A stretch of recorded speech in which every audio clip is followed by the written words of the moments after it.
think we're live. Hey now. What's up, trolls? Ron, Majestic PB&J, Dennis, Deanna, Mike, CPO, Sandarius, Jims, trolls, Bill, Ian, Chris, Matt, Mr. Peter, Mick, Guitar, John, Yeti, Monty, Speaker. What's up, buddy? Fretless Ed, Papa Blue, Tony Howe, Joey, Ben Coombe, Sky Prop, Zach H, Matt, David, Vimps, Rennie Owens, Nelson, Bob Fuzznuts, and Jay Schaff, and Corey, Mike, God, so many, the other Mike, Shape, Guitar Man 45, got John Gregory, Jeff Owens, now it would be a good time for an ad. I was just closing that. It pops up on the screen. I have to actively go up and get rid of it, or it just stays there going, now would be a good time to run an ad.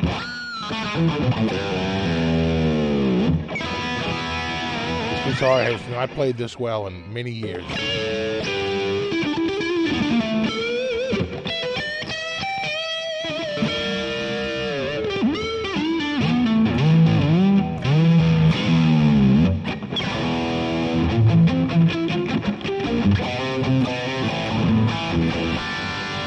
God, the riffs I used to play on this guitar.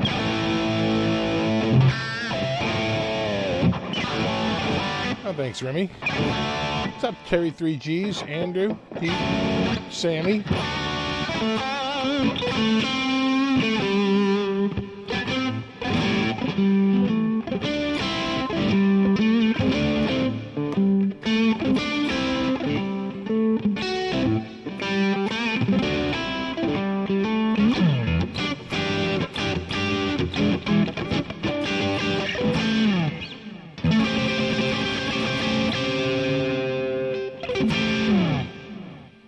I just think, had Stevie lived, he'd probably play a scalloped Ibanez RG560. Probably.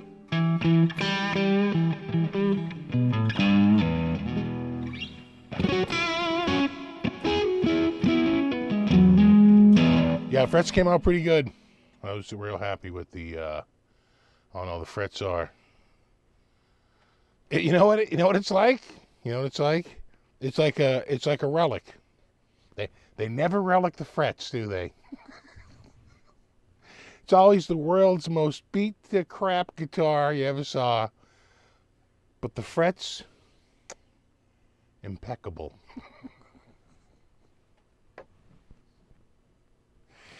The before photos I was showing in that video, the rehab, that's more like with a relic. That's what literally 35 years of no fretwork looks like.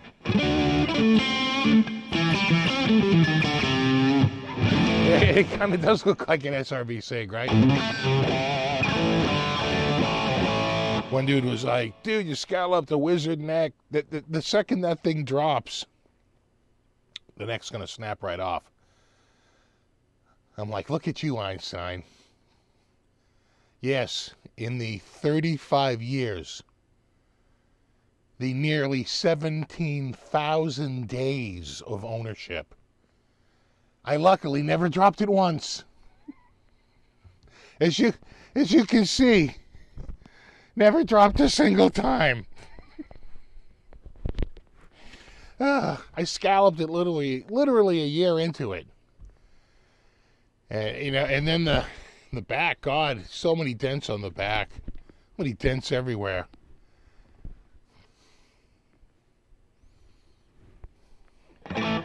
I'm not worried about the snapping of the neck. How many years in storage? None. It's always been a player. Never had this one in storage.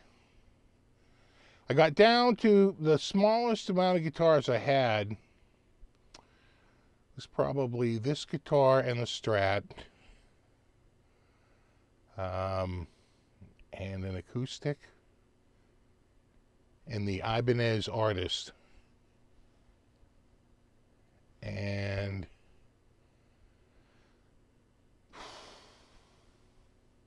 yeah, the Ovation acoustic, the 12 string.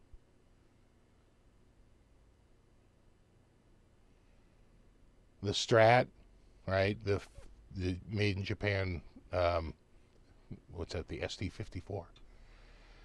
And this guitar, and that's it. It's like only 3 electrics. I want to say it was the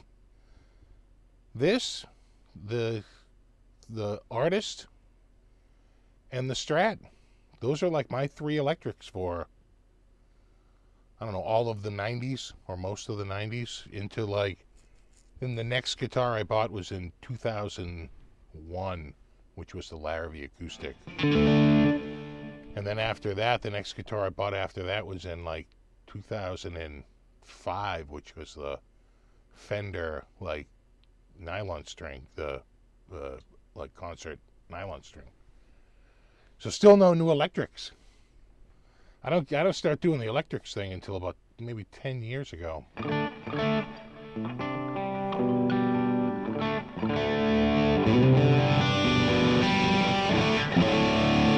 Yeah, the fretboard's dark because, you know, you got to hit it with the oils and darken it up. You know, when you take the rosewood out, it does open it up. I tell you, with the new frets, it's been amazing. I got a haircut.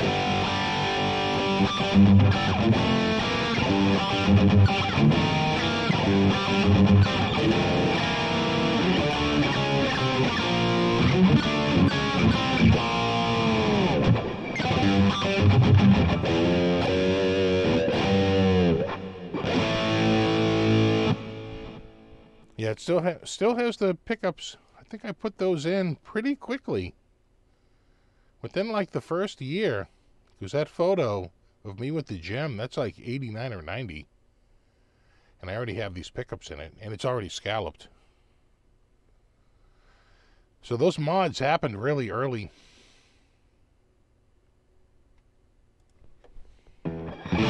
And I would say starting somewhere in the early 90s, I decided that Stevie Ray's tone was because he was playing 11s. And I switched to 11s. And I played 11 through 49 on this for 20 years. Up until only just a few years ago. And I finally, you know, I couldn't take it. That's a bit of a chore. So I switched to 10s.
Bing Crosby. I think you mean David Crosby.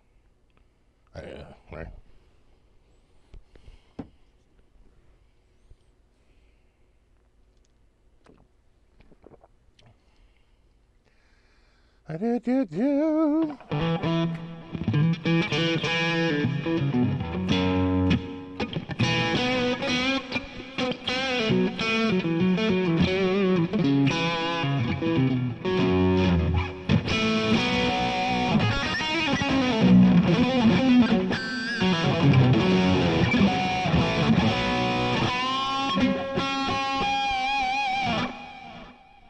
such a joy to play, you know, after sprucing it up. Bing Crosby is dead, but I think Bing Crosby's been passed away for quite a while now.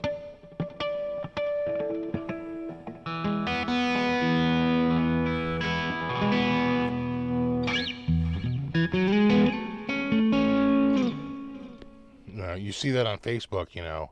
Oh my God, rest in peace, Jim Nabors. I'm like, dude, really?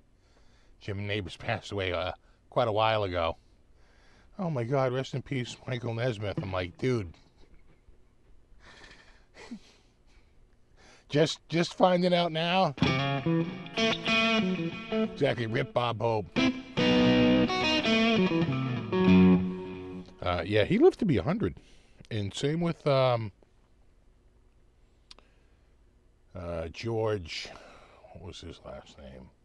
Burns. Also lived to be 100.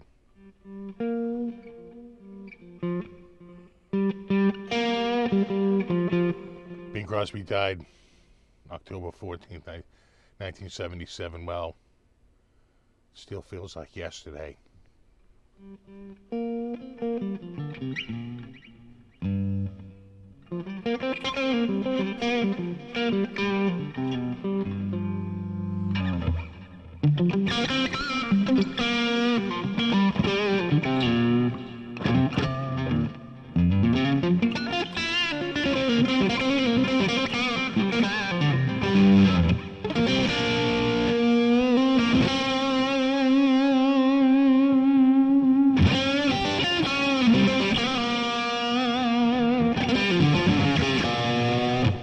That's how you get a scallop neck.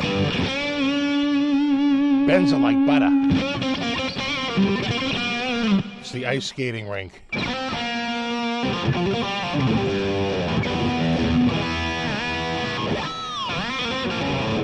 And hammer on some pull-offs.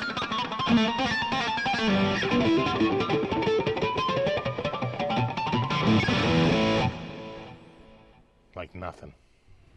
They practically play themselves. Hold on.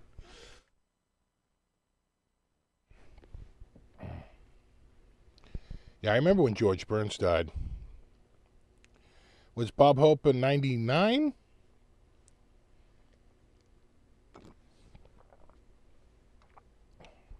Forget now.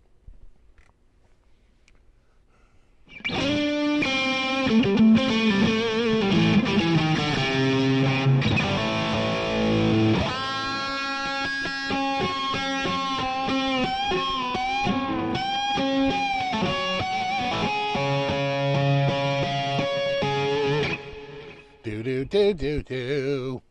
Hold on.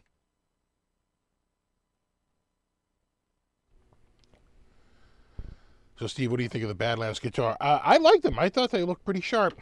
No? Just me? Thought they looked good. What did you think? I thought they looked quite sporting, especially the stripes. It very 80s, which is, you know, I think their express endeavor, right? They're going for 80s. So it's very 80s with the headstock and the maple. Let me see if I can find their the old website here.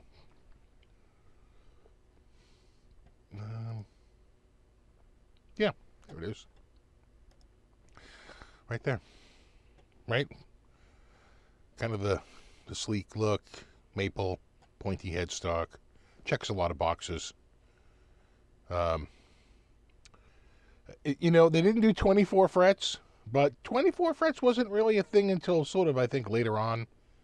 Most of the Kramers, like my Kramer, that really came much later in the 80s. If you're looking, that's more of like a mid-80s. That's the crossover years, right? That's like 85, 86, 87.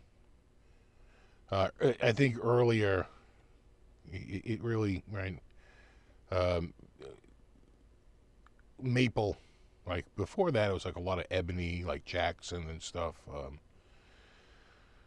and then you know, Kramer slowly morphed from the beak, the old style beak, to the soft, like hockey stick, to the, like, you know, all the different iterations of their headstock, ending up with a pointier headstock towards the end. Again, so it's like everyone sort of went pointy by the end of the decade.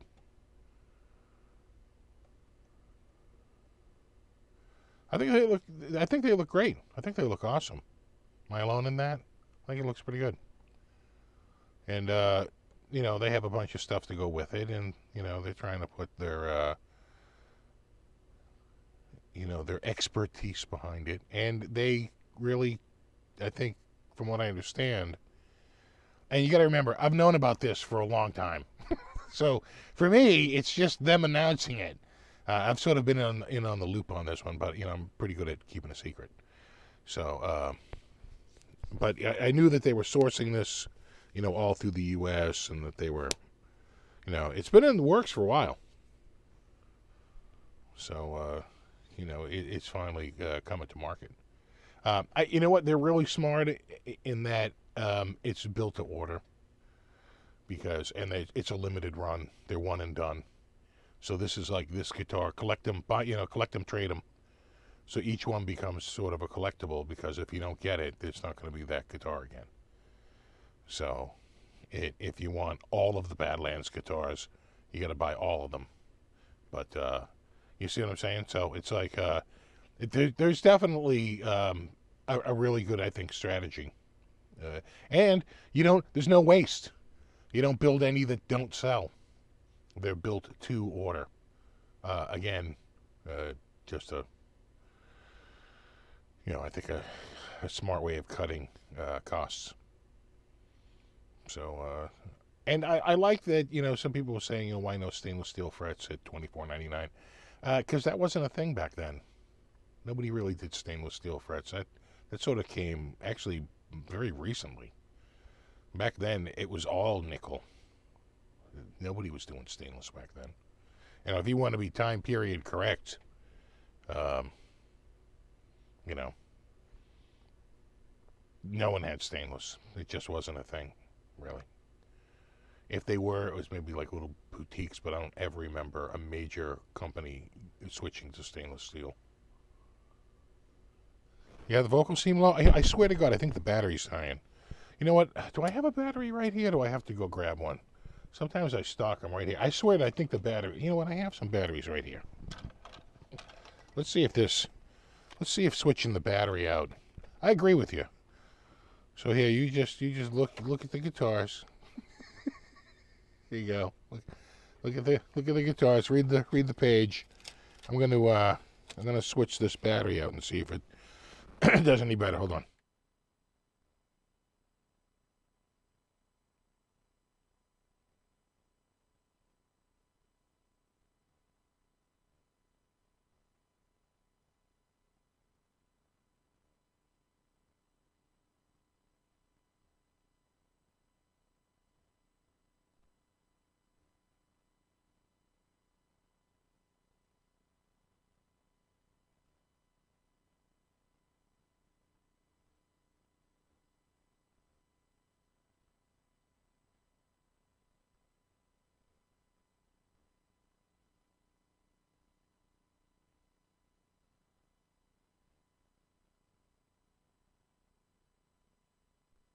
Check. Is that any better?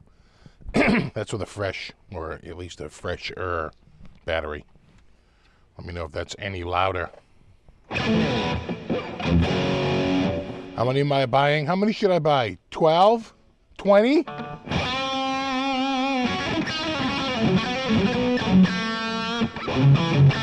Yeah, definitely a little better, a little louder.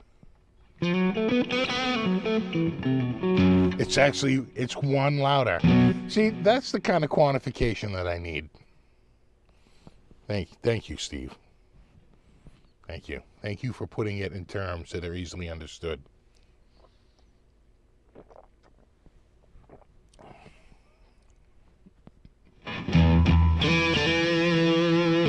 Much louder according to Michael's ears. Is it 1% louder? Should I put it up a little bit more? Okay, is that better? All right.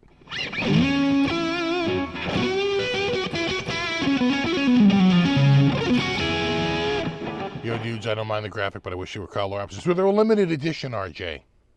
Perhaps in their next edition, it'll be a color more of your liking.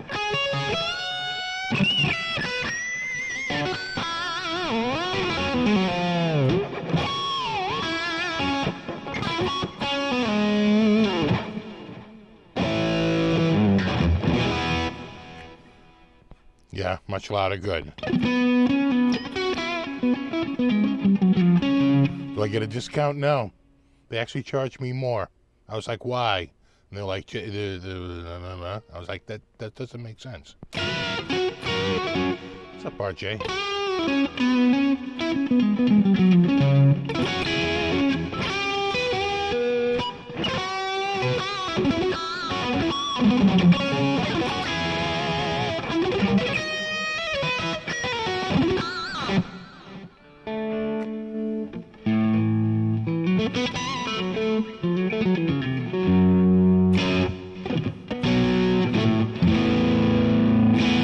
Scallop frets equals less wood and less tone. I don't know. That's I don't know. Let your ears judge.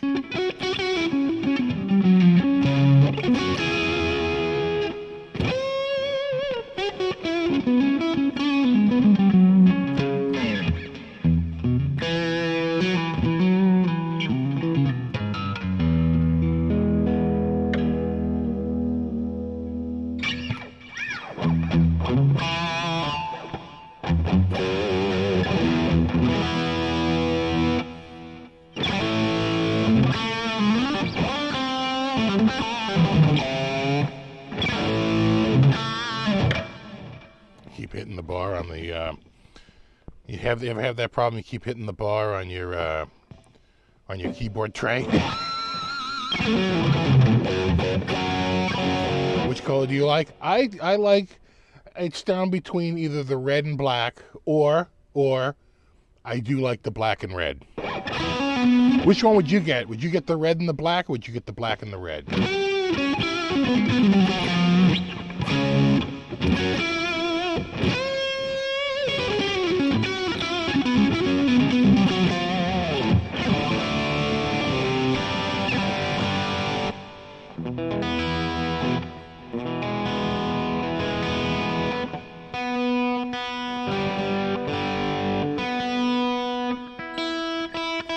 I feel like I'm out a little bit.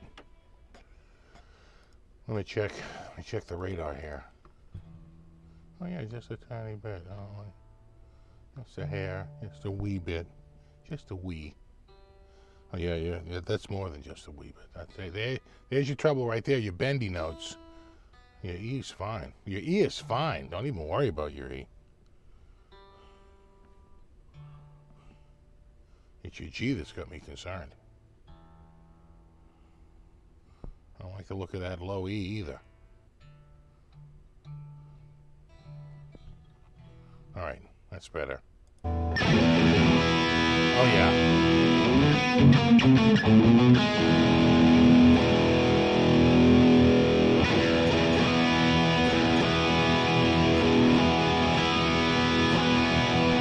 There we go.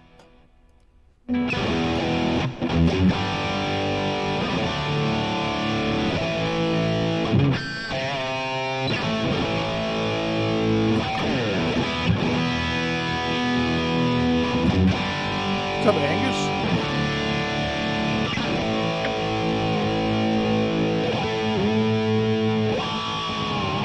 Actually, I don't think it looks like the Jackson Dinky. It's kind of an amalgamation of like a Charvel Kramer and a ESP all rolled into one. It's kind of an 80s thing. It really kind of is a it sort of does wrap up. Hold on, I gotta get the right. I'm scrolling on the wrong scrolly. It's just a little flatter on the bottom and a little more curved on the top, So it really is sort of its own thing. And then the red the red dot inlays with the sunset 12th fret,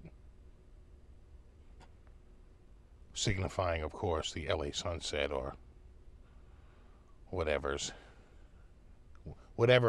beach you like to watch the sunset on. Doesn't have to be LA, but I think that Sunset Strip, you know, that whole thing. You get you double humbucker, get a volume and a switcheroo, and a Floyd Rose, and I think they also make a hardtail. Well, they kind of got you covered. And if you don't like this particular arrangement, like I said, it sounds like when these are done, they'll do another run. Probably like in a year. I don't know. I mean, I don't know how fast they can retool and go to a new, right? Because the whoever's building it for them have to be able to, switch up to the next design. So I think they want to do them in runs. It's much cheaper that way than to build to order and have to retool everything to whatever you need it to be. It's better to do, we have, whatever, 100 orders, and now we're going to make them and paint them and, assemble them, and they sort of all go out at once.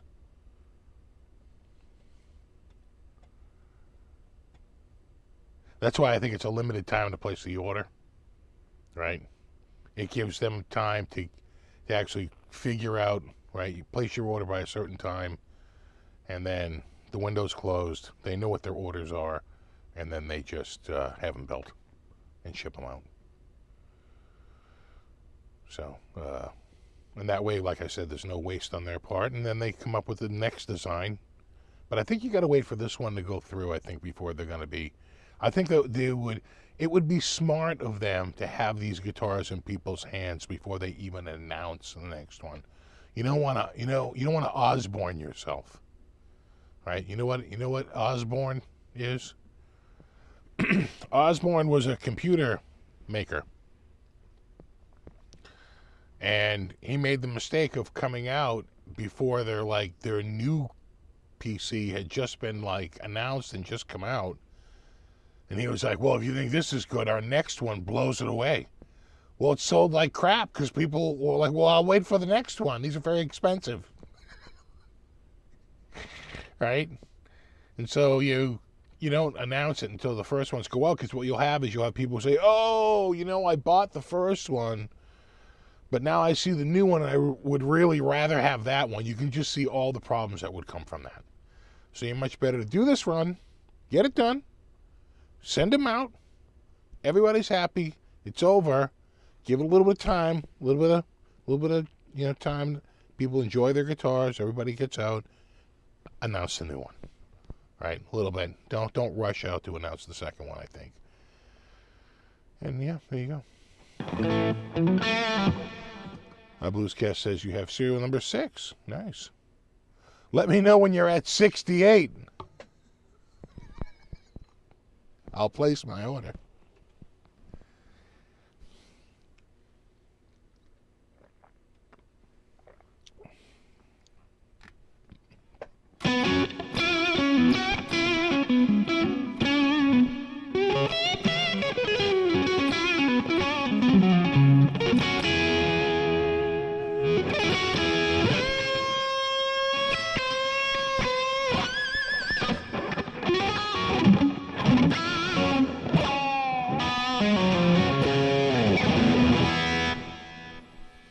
Hey, what's up, Cameron?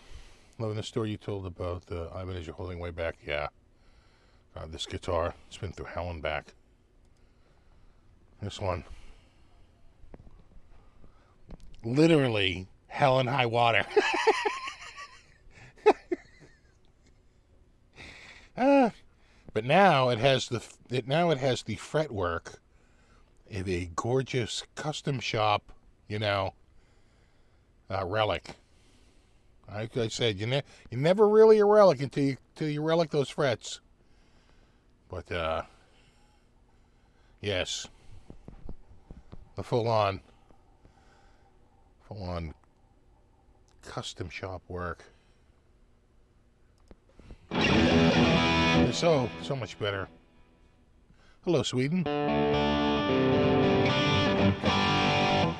SFB signature Badlands in the future. What color would it have to be? What would be my graphic? Let's brainstorm that. A whole bunch of these in the shape of that? Oh my God.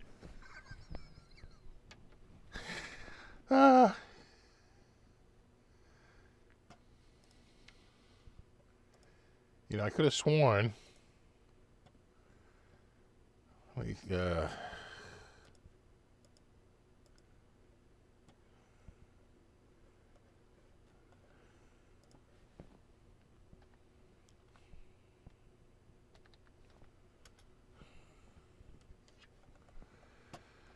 have to think. Someone did make me a mock-up like that. I'll have to find it. I shouldn't spend a lot of time wasted here trying to find it, but years ago somebody did make me that. They made a mock-up of my logo, a 3D mock-up of my logo with a guitar neck and strings on it. And I gotta say, it did look pretty badass. That's my signature, Marty.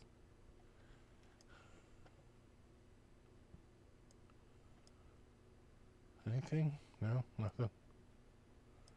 I gotta go pretty far back. We're kind of in the territory. I'm not seeing so many guitars. And I'm not sure if it... Oh, we're kind of in that area, though. It's around 2017, 2018-ish. Somewhere around there.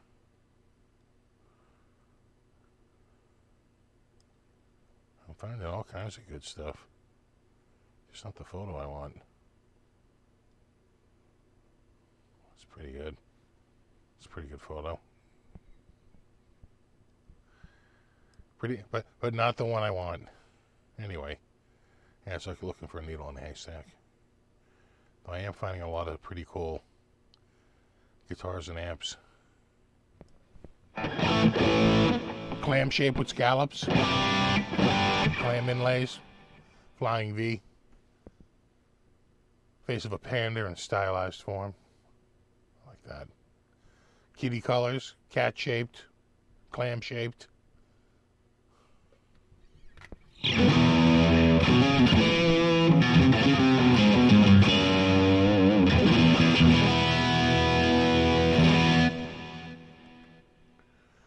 Fingers for the fret inlays. It's a good idea.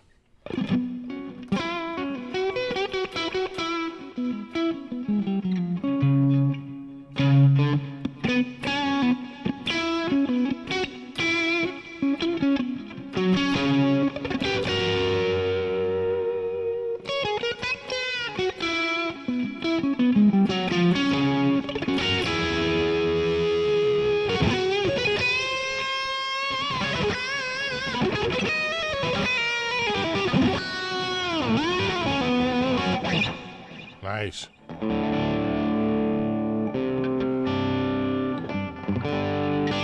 Coffee bean inlays. Floodwater blue, yeah. I already have a guitar like that. It would have to have a coffee cup holder. Now you're thinking. Now that is a good idea. That thinks outside the box. Coffee cup holder, like right up here. You know, rocking and rolling. You'd have to have a, you know, a lidded coffee. You know, like right here. So, you know, you can grab a sip, back in your coffee cup holder. Yes. Yes. And a horn that sings La Cucaracha.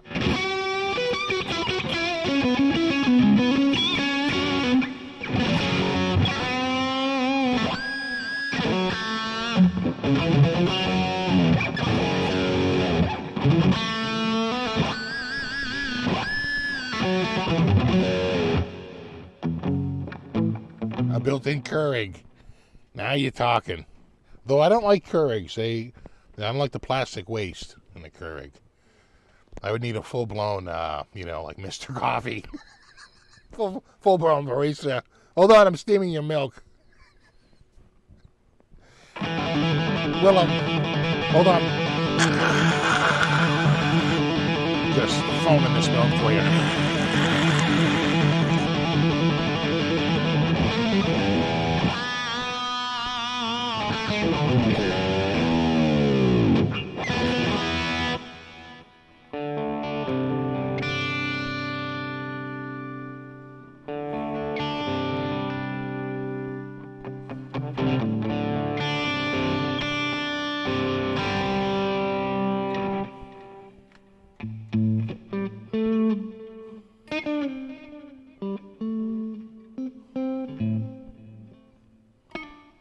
Working on a coffee cup holder for your Wolfgang.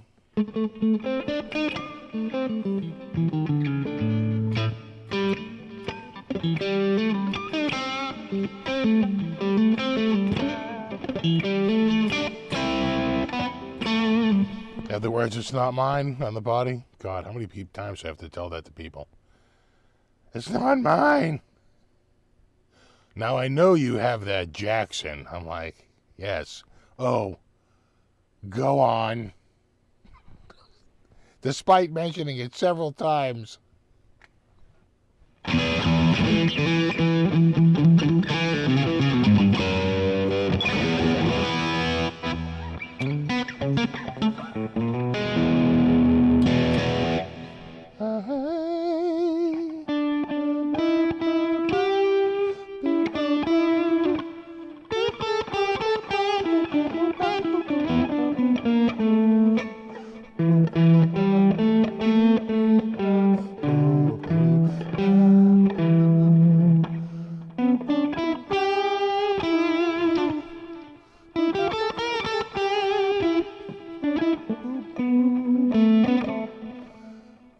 Do you remember the Beyond the Flames that had a built-in bottle opener? You know what? I might remember that. Was it in the back of the boat down here? Where was the bottle opener? Down past the tailpiece? I'm trying to remember. Or was it on the edge of the guitar?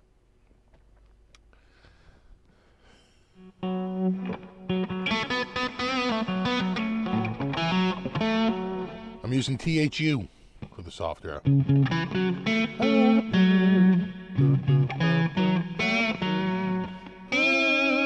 On the back, was it?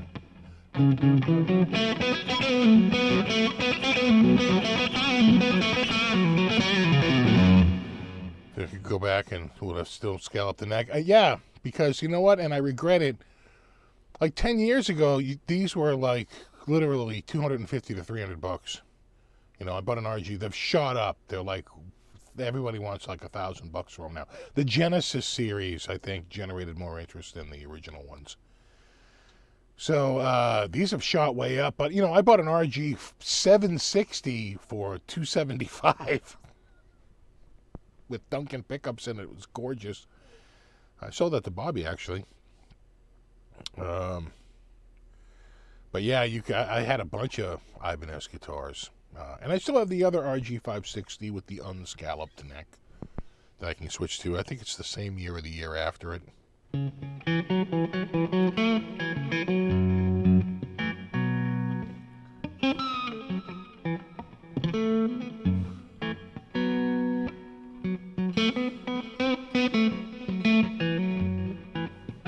And that red one is in pretty good shape, other than the extra knob drilled into it.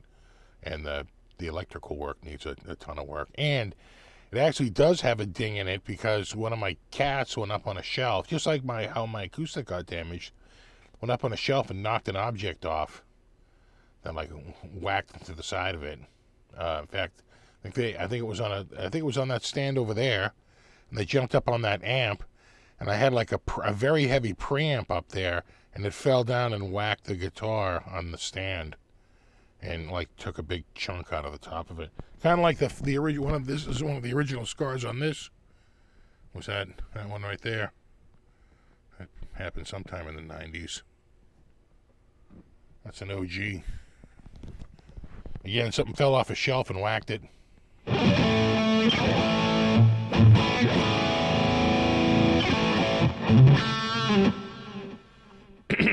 Had a RG550.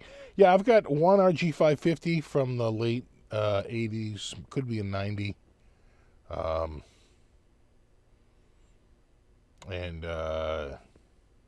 the other 560. I think that's it. I'm trying to think if I have another Ibby from that area. From that era. I don't think so. You know, I have the J Custom, but that's from 2011. I think that's it.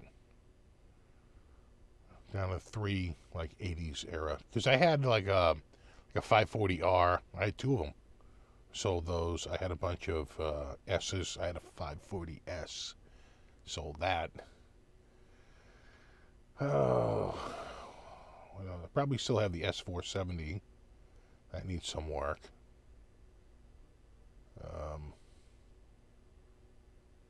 That's it.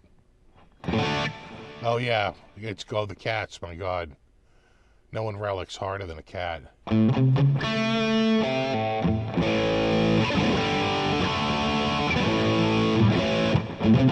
Exactly, kitties will be kitties.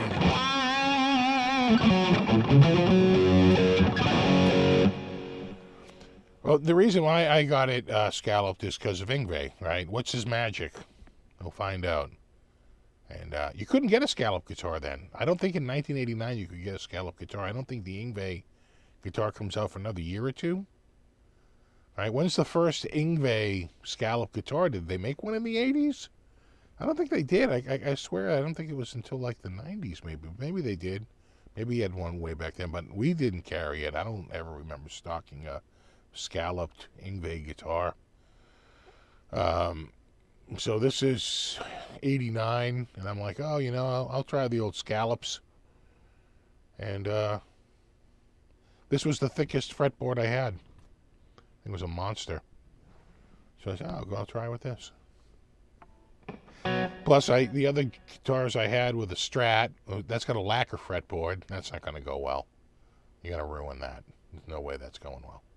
And then the other one was the Gem 777. I'd never scalloped that. You know, it might have been that the last few frets of the Gem were scalloped. I wonder if that's what led me to it. Captain, we have a working theory.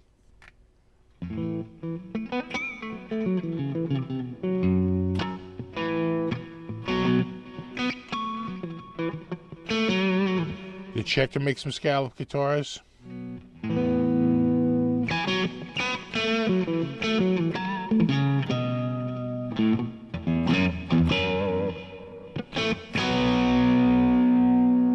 What do I want the next Badlands guitar to be? Oh, I would go with like some sort of like neck through, you know.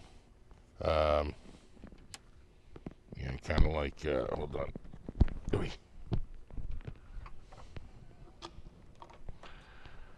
Take this off here. Like that. Do-do.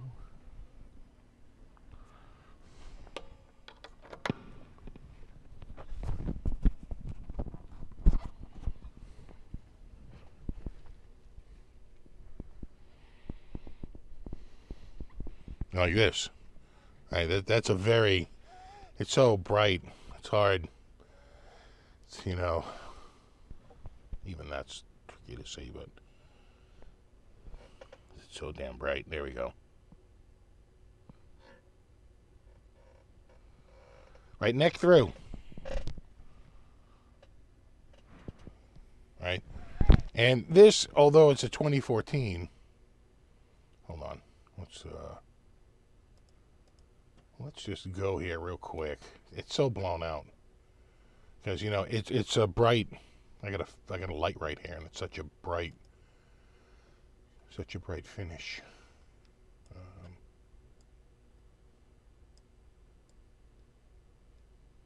There we go.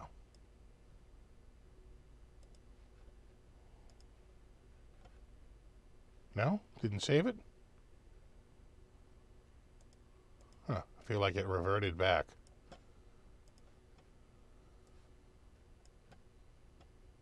It did.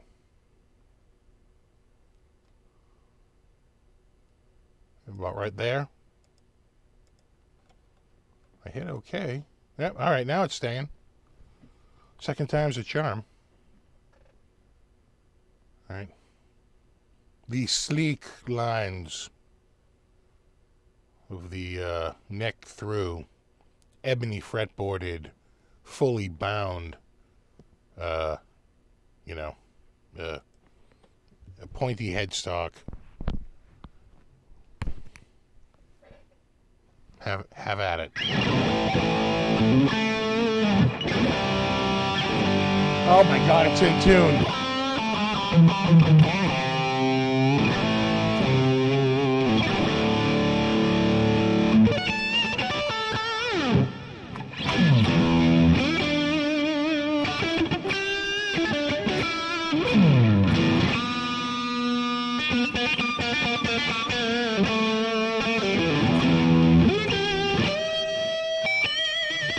The hell am I feeling here? Oh, right, the fretboard.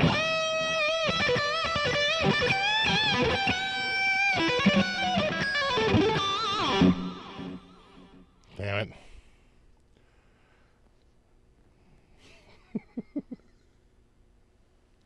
it. Yeah, I like this one too.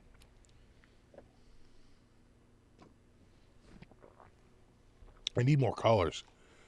I mean, the white's cool and all, but it's kind of plain. Right? It's not flashy. They got an orange one that's sick. A blue one. You know.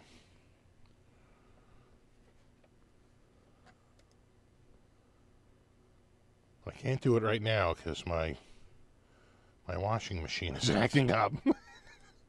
For real.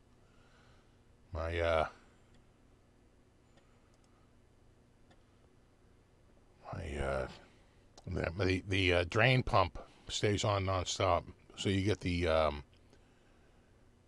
IE or EI. I think it's IE error, which basically means it can't fill with water because it's draining out as fast as it comes in. And they say it's like a relay up in the top. I might even be able to open it up and tap it with a screwdriver and just release the relay. But we'll give it a try. It's annoying. I do need more coffee. Where's my oh, right there, right there. That's right, I'm on single.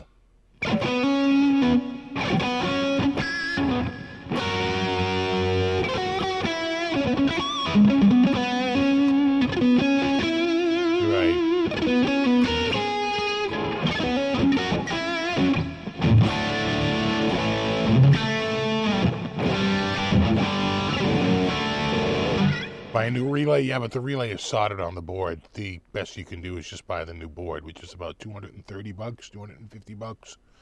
Buy the whole board. You know, screen and all. Put it right in. Crazy enough, all of my guitars have the same EMGs.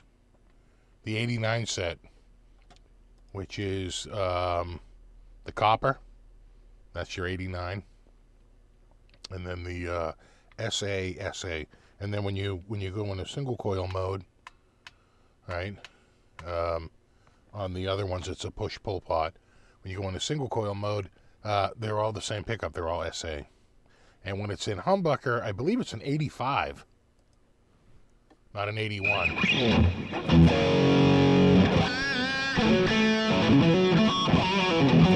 Hey, what's up, TK?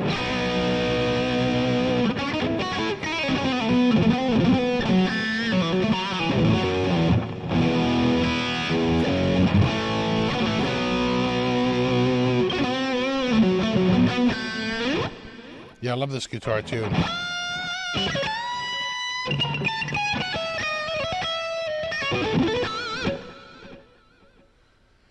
You have the red one, right? Red, I think is the one you have, the candy red, which is a good color. They don't make that one anymore. Now they're orange, black, and blue.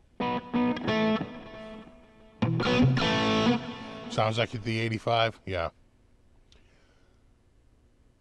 Yeah. Which someone told me that the 85 is actually harder than the 81. That doesn't make sense to me. I always thought the 81 was supposed to be like the bridge, you know. And then the 85 was the neck, and I thought the 85, but they say, no, actually the 85 has more output. I'm like, really? Yeah, candy apple. I thought so. Yeah.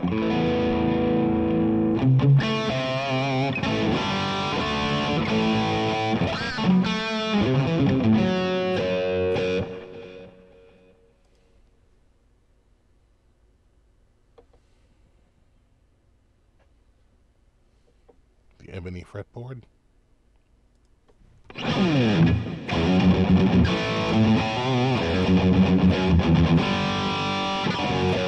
1% more output. Okay, hold on. There we go.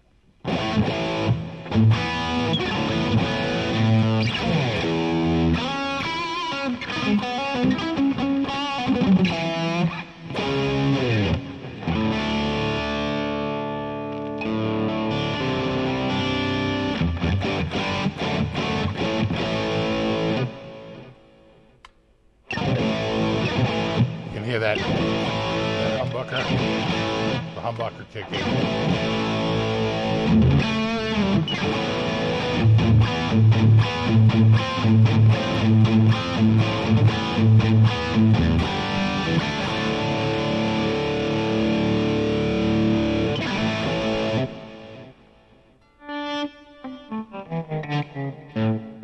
What year is this one? This is a 2014. Yeah, 2014.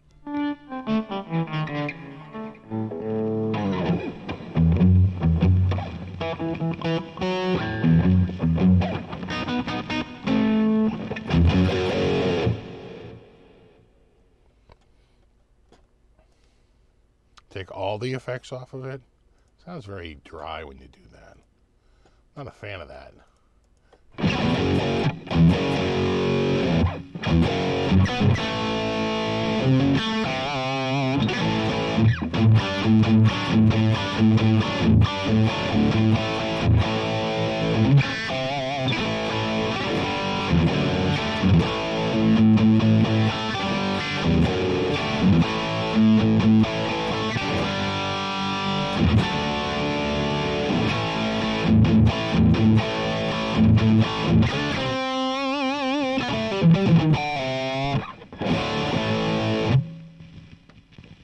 There you can hear that? That's your spring reverb. Literally. It's the springs.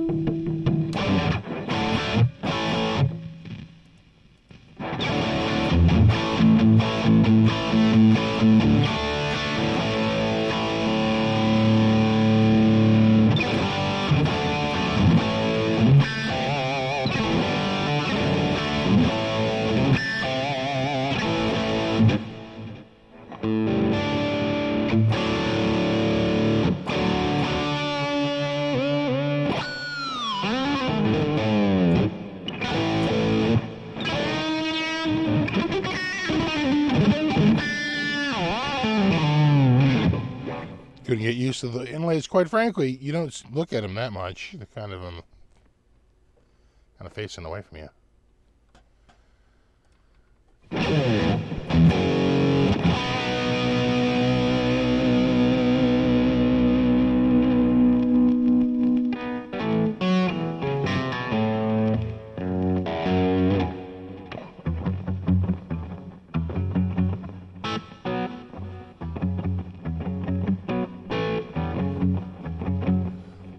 An SFB Badlands with an original wizard neck. I don't know, that's a bold move. The wizard necks. The ultimate precision. One wrong move and You can't scallop them that deep. I don't have a crackling pot you hear in the computer. When I hit the single coil, it's one of these. I think you're hearing the computer break through. Yeah. Right there. That's the computer. So I'm not moving. That's just the computer breaking through.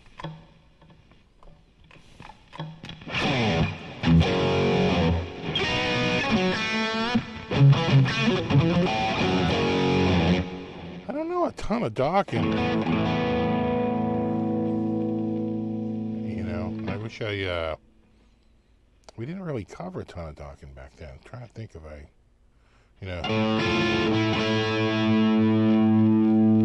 that's sort of like later.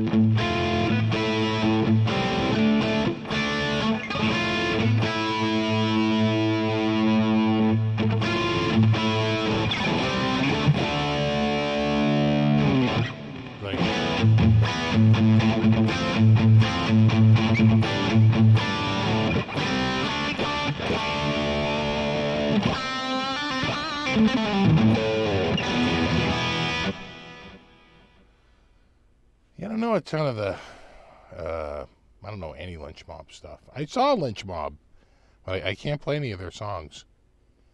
Well, thanks, Artie's Place. Do any bands use TH2 instead of amps? I don't know of any, but I do know my friend there, Kieran Robinson from Operation Mindcrime, which is Jeff Tate's band that does all the old, Queensryche tunes from the 91, from the Operation Mindcrime album. He goes through a laptop, and I'm pretty sure he uses Guitar Rig, and it's all MIDI automated, and they have some backing tracks that they play to, but I believe his whole set is kind of automated, through MIDI. There's a guy on the side, his tech, just making sure everything goes right. And it's pretty amazing. And so they're, it literally sounds like the record because they have those tones all dialed in.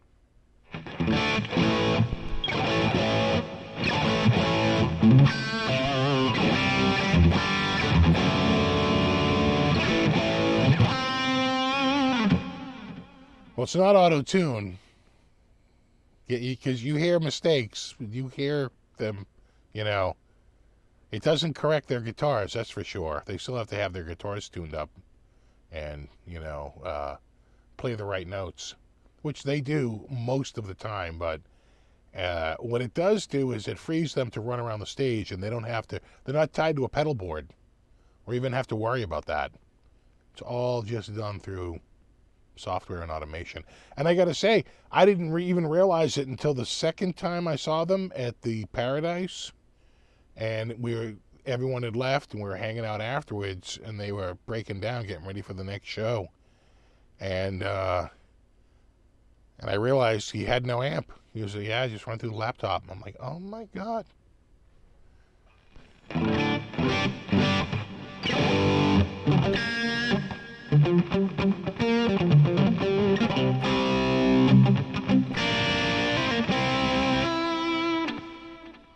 Hey, what's up, RNA?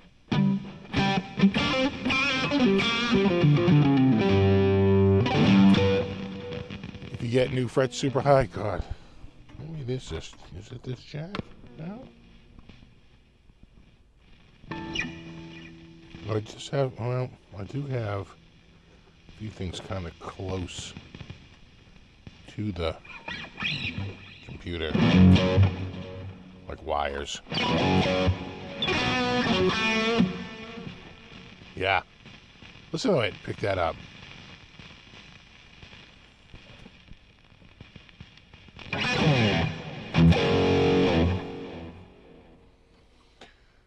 me check the old, where is the Masters? Oh, well, the Masters set to 71. That's about right.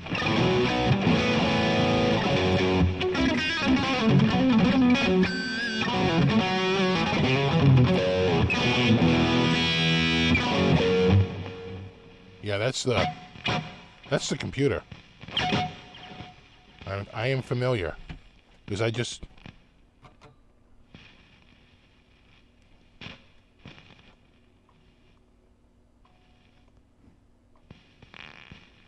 Yeah, that's what the volume open. Volume closed.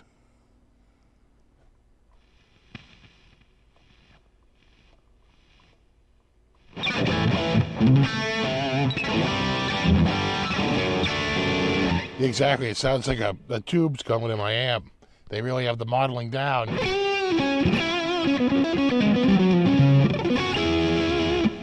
The tone you hear is all THU. Well, the guitar, too. And the guy playing it.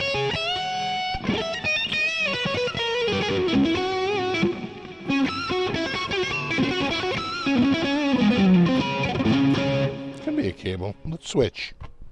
We can find out right now. It could be. You wonder if it's if I have a carrier wave picking up over my mic, resulting in a an isometric feedback. Of course.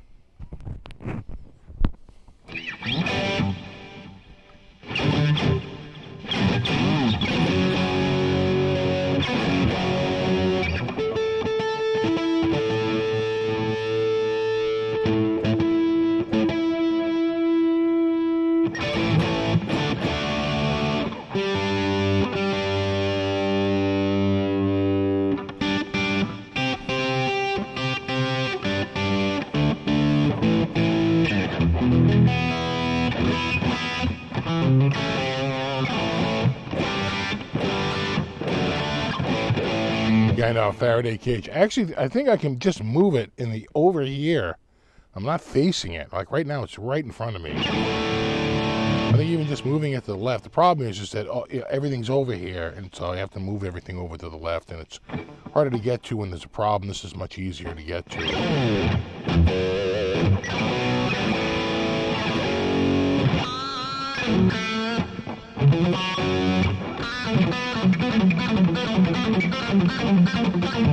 Battery running low? Now you might be onto something, dude.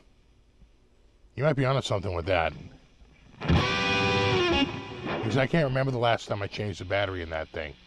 And I have played that guitar quite a bit. Captain, we have a working theory.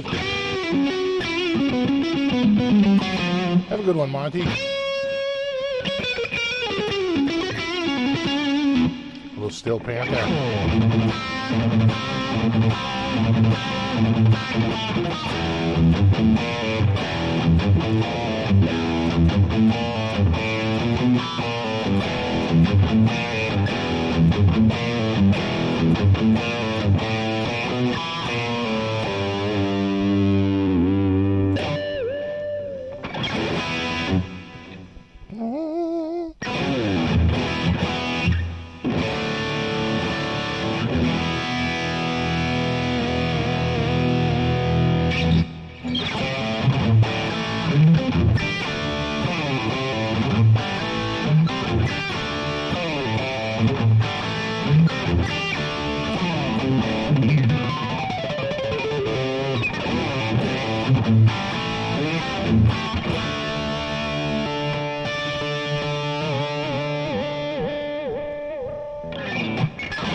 This is an OG. This ain't no reissue. This ain't no tribute. That's an 83. Google, they want me to run an ad. I'll Google with the ads. So, just a quick, if someone could let me know in the chat, What happened with the first football match? KC was winning, but it looked like Jacksonville was, you know, not completely out of the woods.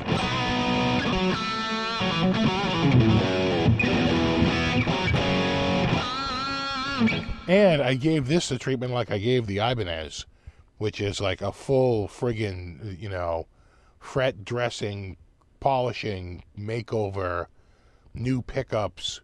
So the other ones had an EMG and the original Shaler.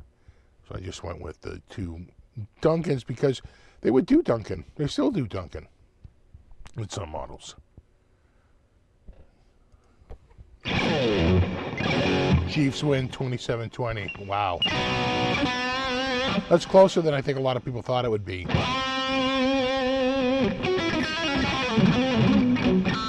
Roasted ebony is the next big thing? I would think that would make it very dry and brittle.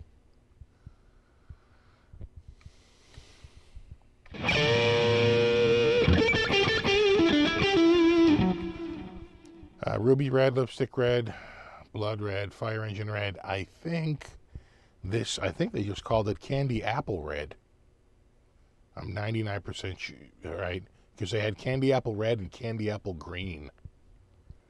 Remember, this is 1983.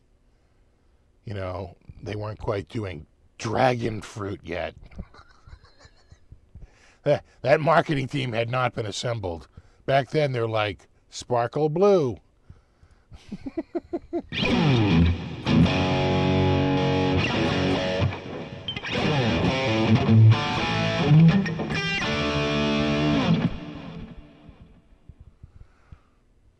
Radiant red, it could be. I remember it being candy apple. Again, this is 83.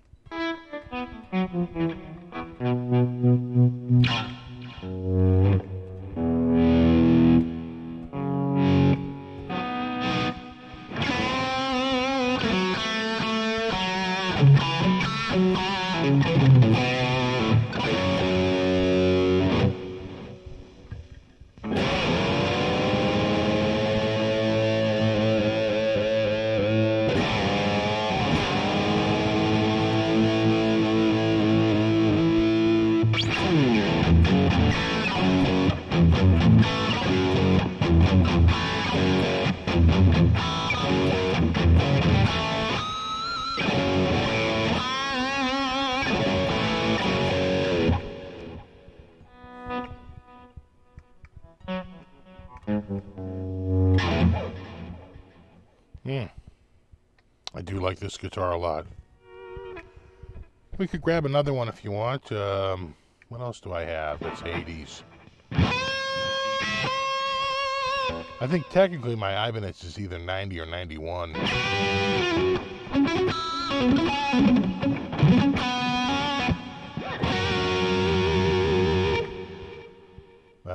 And I don't know the condition of that, but it could work. Yeah, I do have a Charvel. I mean, obviously it's a newer one, but I do have a Charvel. Mini LP. That is 80s. I think that's 89.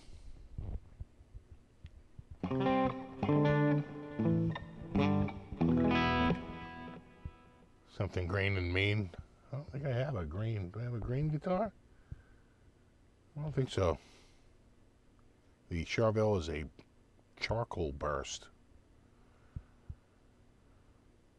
And what else do I have? What do I have that's 80s? Well, I have my 82 The Strat, but that could not be any more anti-shred. It's about maybe good 1 or 2 years prior to the shred really, you know. Maybe 1 year. I guess by 83.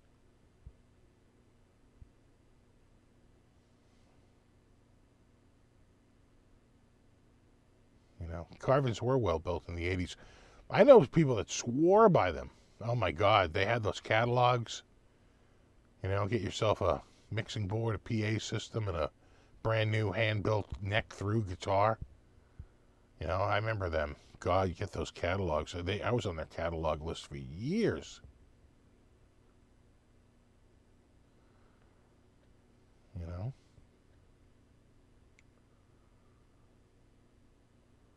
What, the Purple Jackson? Yeah, I suppose that, I guess that is 80s, is it? Or is that like is that 90s? That's a good question. That Purple Jackson. Got a Floyd Rose.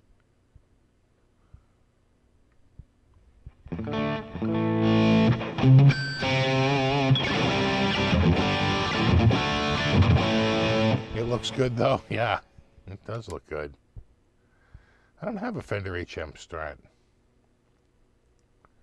Wouldn't mind getting one though. You have to get the new one though, because the new one has the Charvel neck. The old one, the neck was like a boat oar. You know, it was very wide and very much like super thin front to back and very wide, like a classical guitar. That's what they were going for.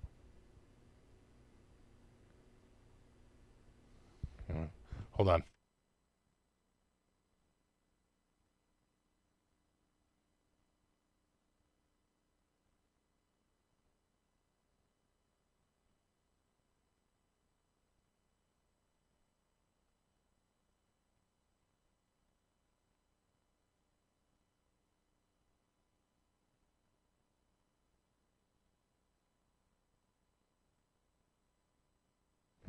Just going back to the old Scallop, because it's my newest one.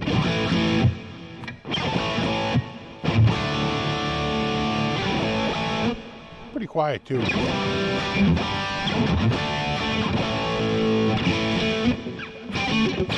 Which means it probably is the battery.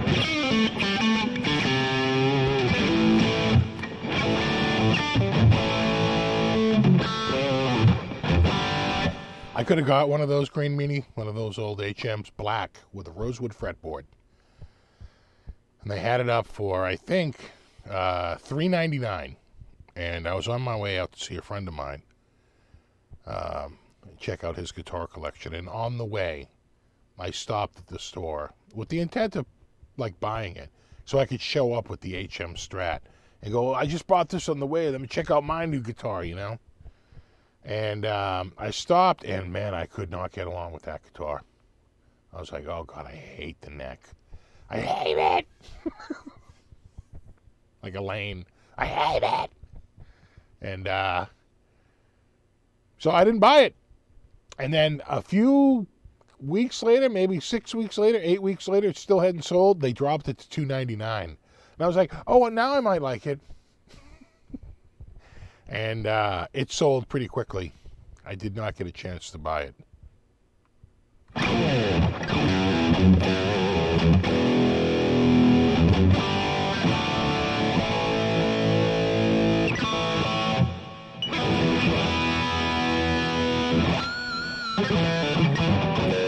Can you bend notes just by pressing down? You could, but I wouldn't recommend it. You'll dent the string. Much easier just to go to the side.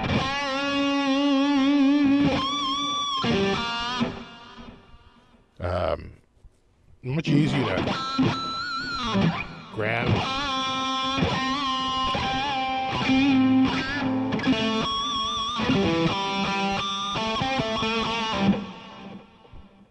You know,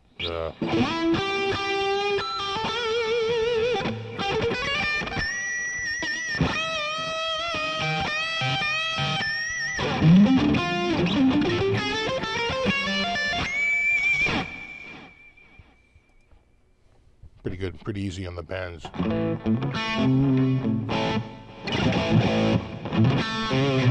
Does it teach you to play with a lighter touch? Not to any more extent than just having a guitar with jumbo frets.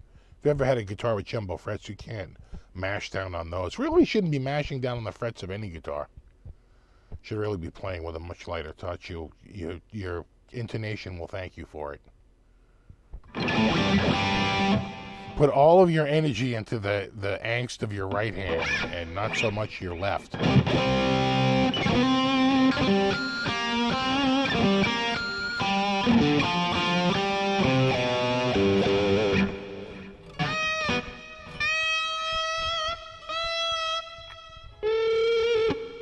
Chords are tough? No.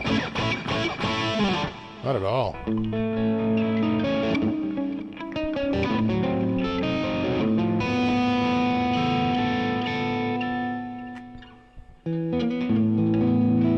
Gotta remember the notes.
I think it sounds pretty good. My coffee's gone. God effing damn it.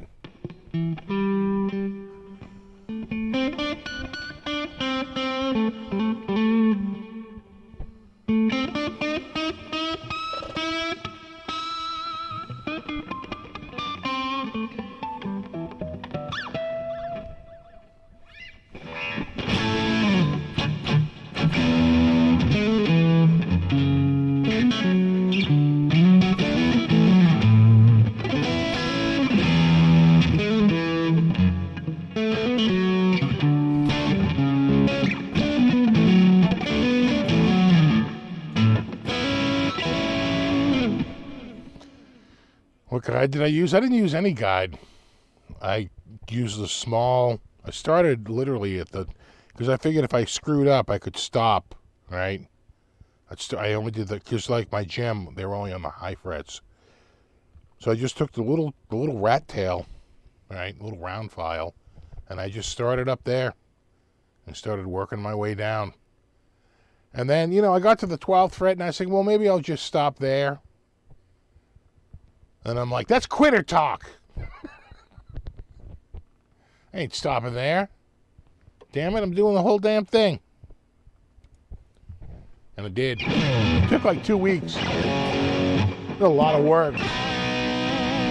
And, you know, I'm sure to this day they can find some rosewood in that room somewhere.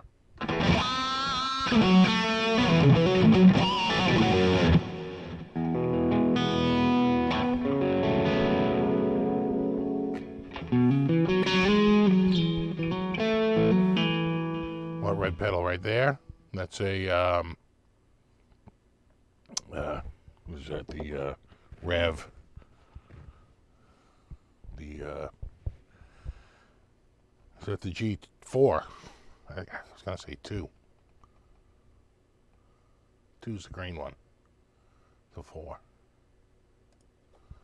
What do you do? Ah!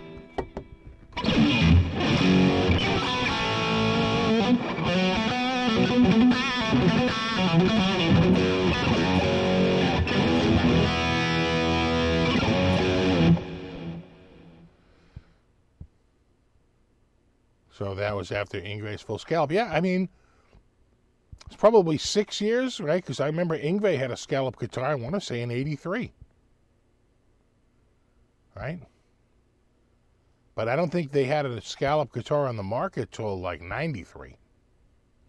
But I could be wrong on that. Someone would have to look up, like, when was the first Yngwie guitar? Was it in the '80s? I mean, we were a Fender dealer. I don't remember it. I think I remember it when we were upstairs, which would have been the '90s. But I could be wrong on that, and I could be misremembering.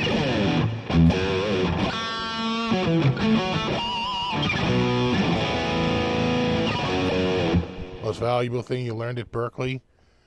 That no matter how good you think you are, there's like 10 guys who just smoke you. very unassuming. For as into it as you think you are, there are other guys that are just way more into it than you ever could possibly imagine to be. And that, you know, you just got to do what you can because it's the cards you're dealt.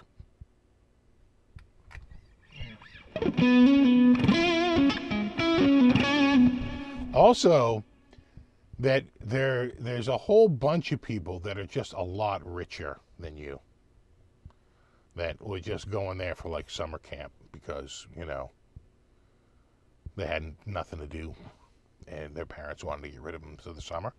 They'll send them up to Berklee. How much is it? $2,500? $3,500? Yeah, there you go. You know, it's probably like $7,000 by the time you actually, with the room and board and everything.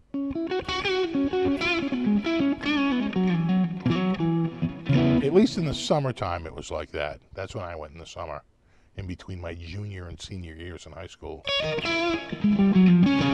I'm sure in the regular semester, it was like a different crowd, right?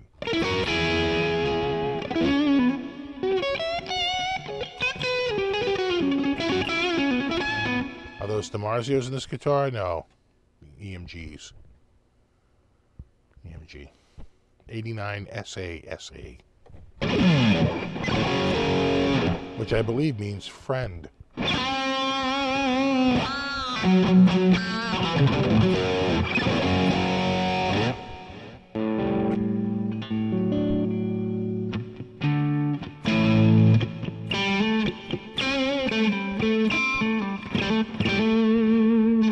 Yngwie Strat was released in '88. Could have been the inspiration. Do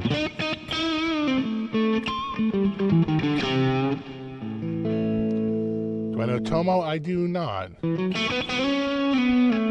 mean, I've talked to him a couple of times, but the last time I saw him, and this is true, we were on stage at prior to the show at the Bon Jovi concert. I was there courtesy of Phil X, and I don't know who Tomo was courtesy of, but maybe Shanks, but or somebody. And when you get there early, they'll like go up on stage, walk around. So I took a couple of selfies up on the stage, and Tomo was up there too with a friend walking around.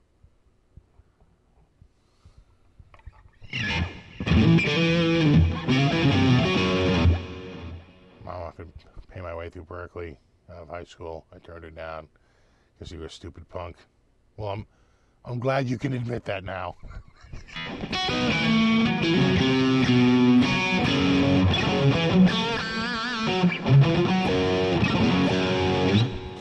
You know, Berklee was was weird. It was when I was there, it was the battle between metal and jazz. I would say half the students were serious, like jazz students, and I'm like, you're like 20 years old. How can you be so into jazz and like not into rock? But they were, like, real serious jazz.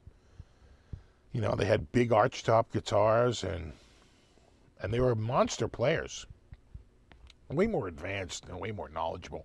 Probably have been studying like their whole life with a private instructor. And then there was a whole group of metal dudes. And boy, it was the clash of the jazzers versus the metalheads. And I remember a dude wrote, like, there was graffiti around the elevator, the main elevator. And I remember right outside that elevator, it said, like, a dude scrawled, "I hate jazz!" ! And then like a week later, someone had written underneath it, "Then why are you here?" Oh, damn. Was really into classical guitar. Interesting. I was never able to part with real concert classic guitars. I think I felt intimidated. Well, you think you felt intimidated then? Wait till you showed up at Berklee, like I did. You're a big shit out in your little town. When you show up at Berklee with these dudes from all around, you know, and these guys are like tearing it up, you know. There's the, what am I hitting here? Maybe it is a bad cable. I think someone might be wrong with the bad cable thing. Could be a bad cable.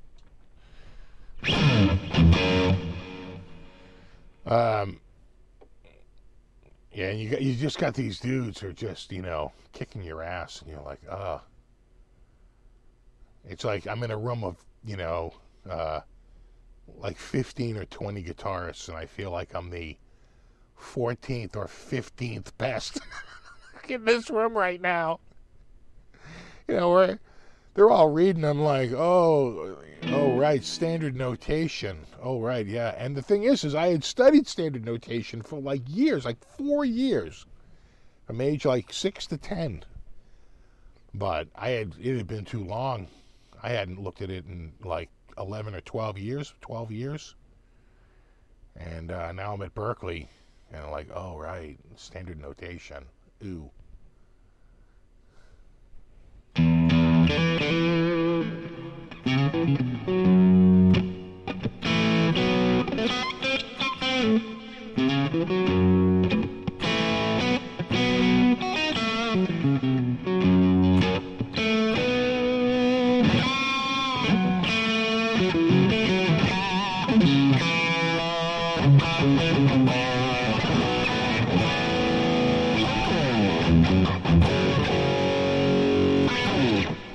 Yeah, I know a dude who went to Berklee, and he had a hot shot guitar player in his class, and they were going around the room taking solos, and some dude like said something like really. Well, there was like this one real hotshot dude in the room, and he like, I don't know, he like called out my friend's solo or something as being like crappy, and the teacher like unloaded on him, like was like, no, we don't do that here, dude. You know, we're not here to, and like kicked him out. So you come back with a better attitude next time. Like unloaded on him. Like, no.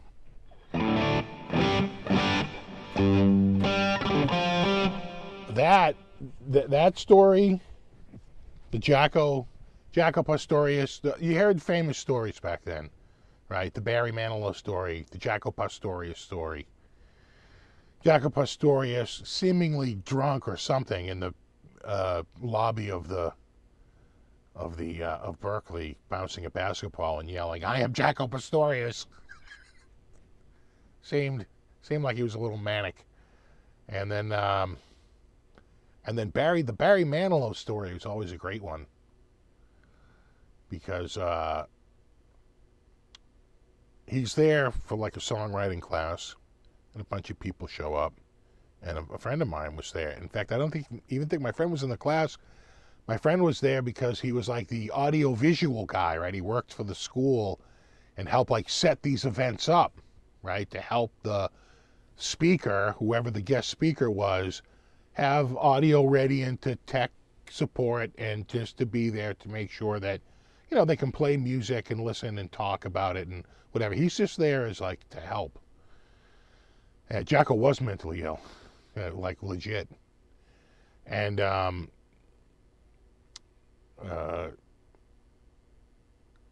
dudes in the class, you know, Barry's like making some point, and a dude like raises his hand and was like, "Was that like what you were thinking when you wrote like Copacabana?"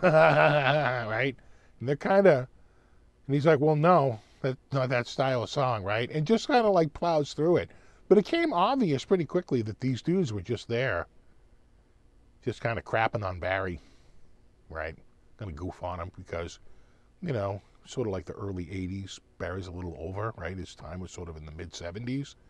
Hasn't had a big hit. He's kind of a bit of a, right, on his, done, right, not nearly where he was 10 years prior. And Barry's like, "Hey guys, you know, I don't need to do this.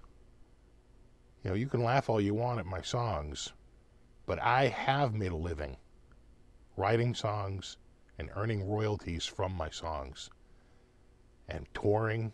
And I have a catalog of songs that are known throughout the world.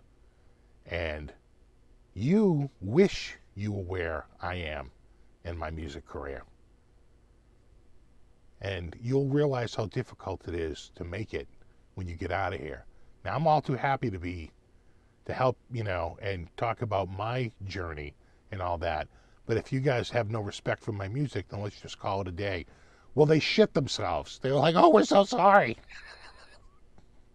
The second he pushed back, everybody, no, we're really happy you're here. And they clammed up, and friggin', he went through the rest of it. But he was like, hey, asshole, come on. You're talking to goddamn Barry Manilow. Don't make me come over there. And you know what? He was right. He was right. He had, you know, he's written so many songs, jingles, right? He wrote the famous You Deserve a Break Today jingle. You know, I mean, which he pretty much stole from Somewhere Over the Rainbow, but let's not dwell on that.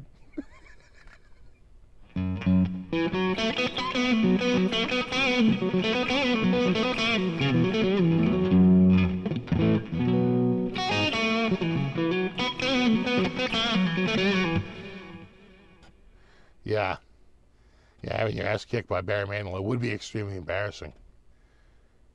But you know what? The dude had what we would call the bona fides. He like had legit success.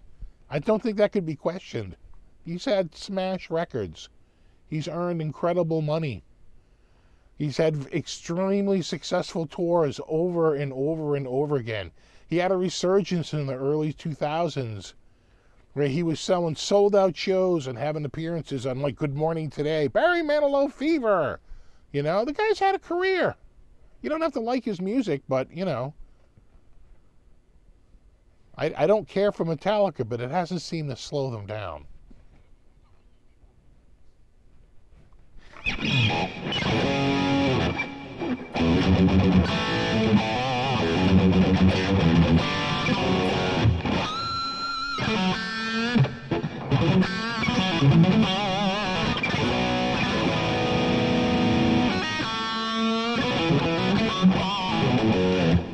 Funny thing is, he's not one that wrote, I write the songs. Yeah, right.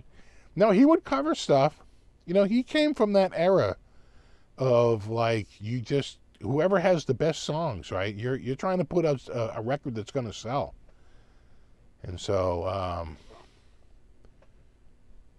you know, you go with, you know, and he comes from that whole studio, you know, sort of scene. So he's all for it.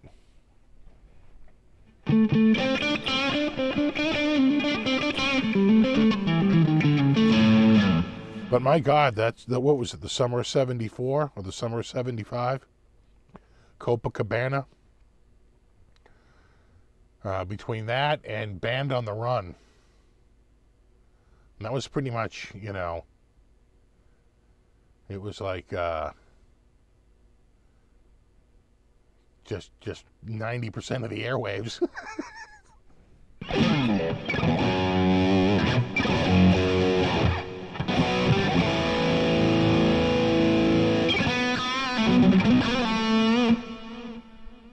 Barry Manilow once yelled at Richie Blackmore to get out of the studio until he tuned his guitar. Well, Barry had ears.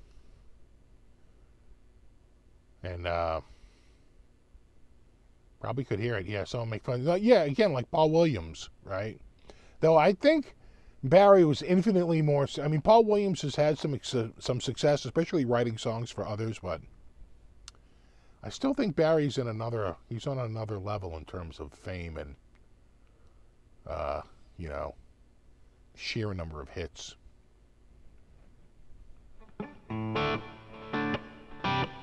Was it 75, summer 75? Yeah. Listening to that, and when was the love song, Silly Love Songs by Wings? That's 75 or 76. I feel like that might have been summer 75 too.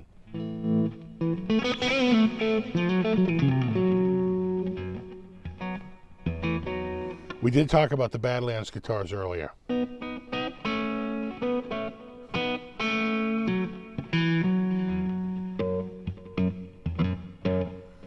Really, he wrote the Coke jingle? Teach the world to sing in perfect harmony. $500 when he needed money. That sounds like Coke, man.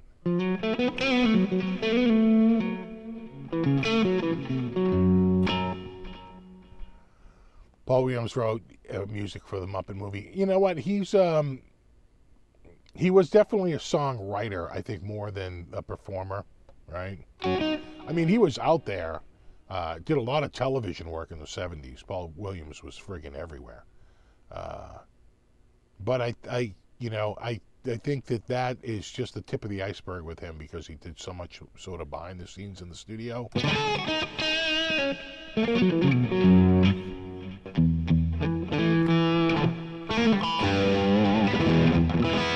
Waiting for the Bandlands SFB RG style. Neck through, single, double. Something like that. A little prototype. Scalloped, of course.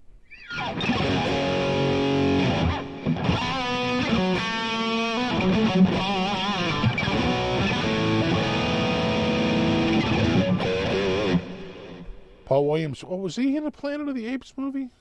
God. Oh, really? He's the president of ASCAP. Interesting. Yeah.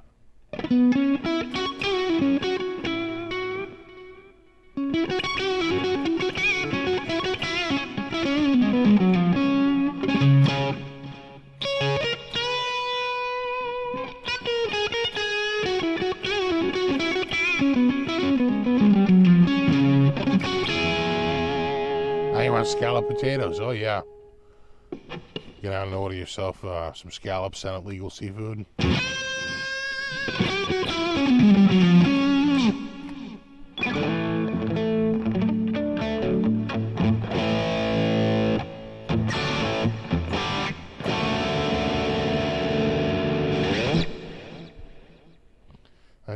Do.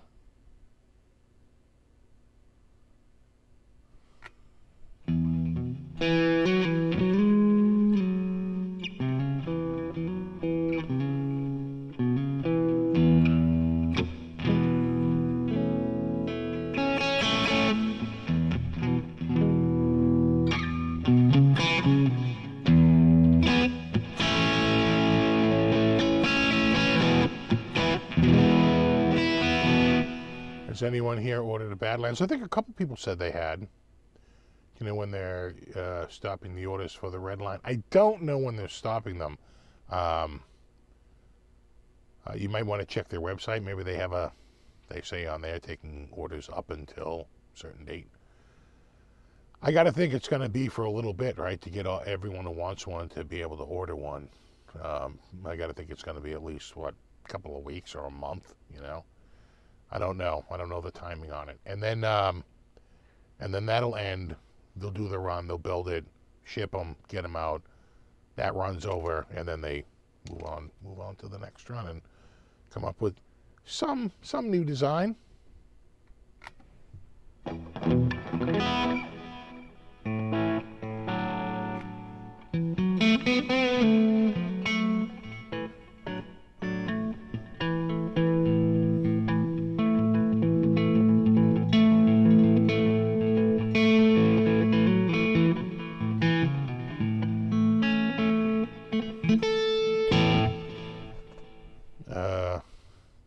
First one pre-order ends tomorrow. Okay. So, get your orders in.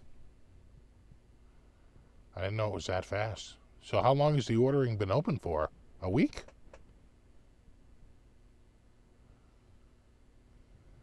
Have you done a review of the new X MP3 Pro? I have not. But I do have around here the new Flamma Wemma Jamma. And I'm excited. It's kind of like the... like that Donner multi-effects, but it has a touch screen. Seems to have more to it. So I'm looking forward to checking it out.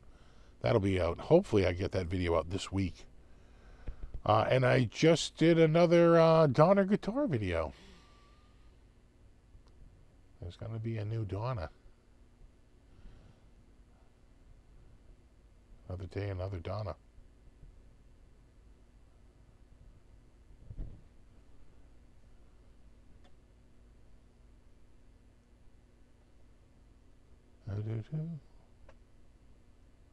Just checking through here.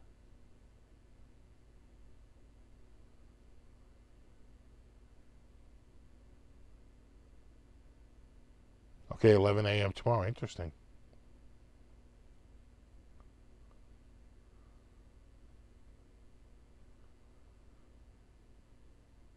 Was Jackson, Charvel pretty much the same?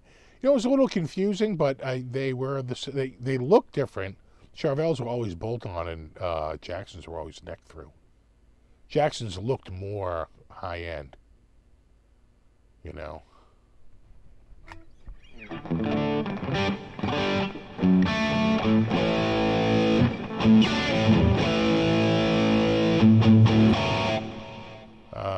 I think you'll be able to order after Sunday, but they start working on the first batch after tomorrow. I see. They do it in runs, right? So maybe that would make sense, right? First batch ends then they do the second batch. You know, whenever that would.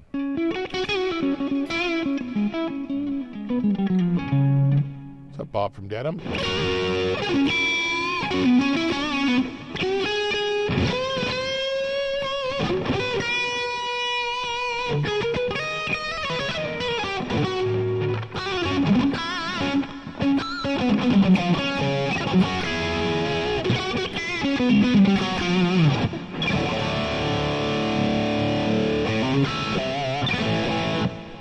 There's the Badlands, the GX-1, and Nitro are poly painted.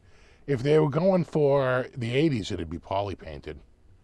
No one was doing Nitro. Nitro kind of went out in the early 80s. It started to phase out in the late 70s. By the early 80s, everyone had switched to poly. I don't think Kramer ever put out a Nitro guitar. It was always poly. Same with Ibanez, there's always been poly.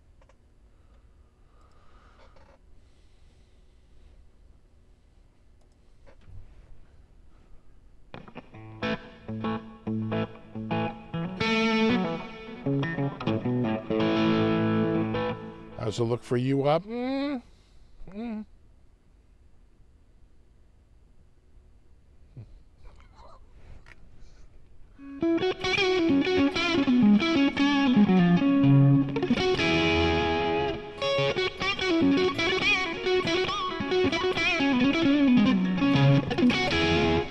See what the keys little swirls come out like. Yeah. Speaking of 80s guitars, are James Tyler's guitars divisive headstock? Yeah, count me in the no. It's going to be a no from me, dog. On the Tyler headstock. The one that looks like, kind of like Scout's Honor. Right? Bit of a shocker. Yeah, no. Like Jeff Beck once said, there's a lot you can do with two fingers.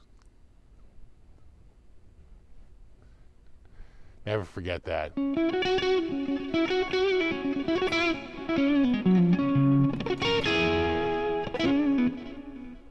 This is a wizard neck. Sure it is.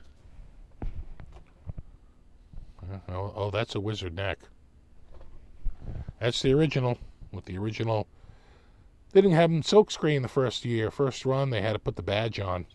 They didn't get the silkscreen going until the second year. Exactly, exactly, guitologist.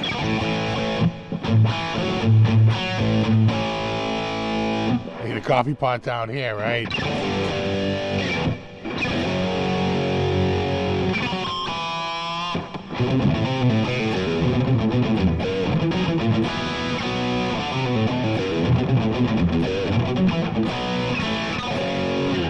They ever goof around with a Parker Fly? You know what? My one of the guitar teachers had one.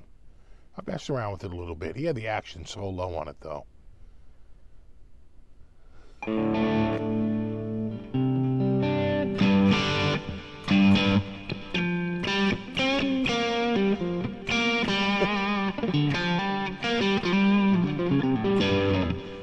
Exactly, Brad.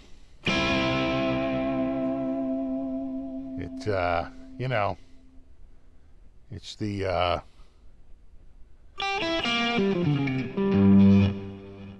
it's just the never-ending march of time.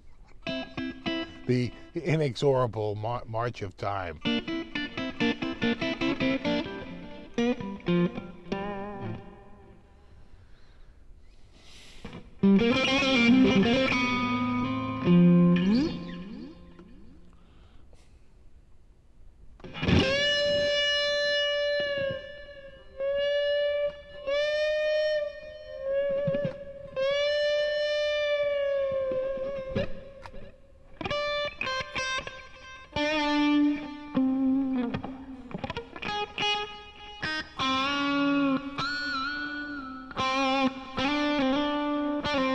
Never hit that bend.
I didn't stain it, Quentin. I just put mineral oil on it. But you got to remember, it's so open pore because I ripped all the pores out. It was a tad thirsty.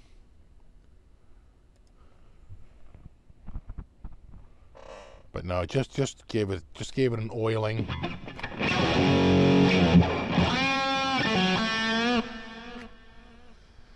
Ever own a Beck Strat? No. You know, those first Beck Strats, the neck was like a baseball bat. They tamed it, you know, on the second one, but still a chunky neck. I'm not a huge chunky neck guy. I wouldn't mind owning a Strat that sort of looks like his, though, like a white with the rosewood fretboard, you know, the mint green guard. You know, get one that kind of like is homage to his guitar, but with a more normal neck, you know.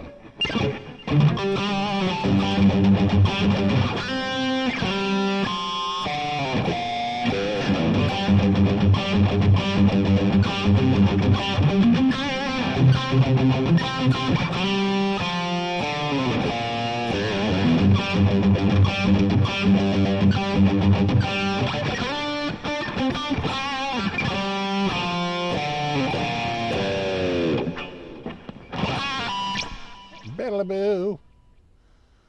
How long do you do an official review of new Badlands guitars? Well, it's been suggested, you know, they could send a loaner out to me to do a review of one, have one here.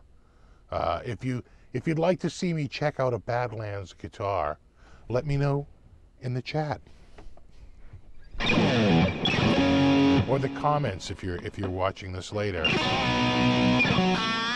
Because I think Tone King was saying that you know, they can't give me a guitar, but they could you know, loan me one for you know, for a demonstration and display.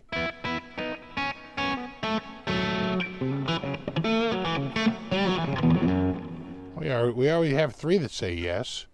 Scott Green Meanie, Sky Prop, Tony, Brooks, John. Yeah. Oh yeah. Oh yeah, I got have a little. A few people.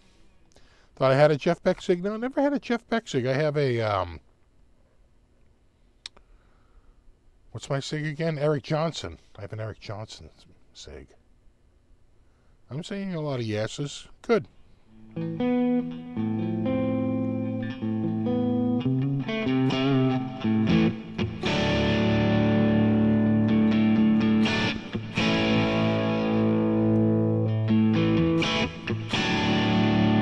Exactly. Let me know. Listen, do you want me to check out? I'm just throwing this out. You want me to check out an AXFX3? If you want me to check out an AXFX3 with full foot switch, just let me know in the chat.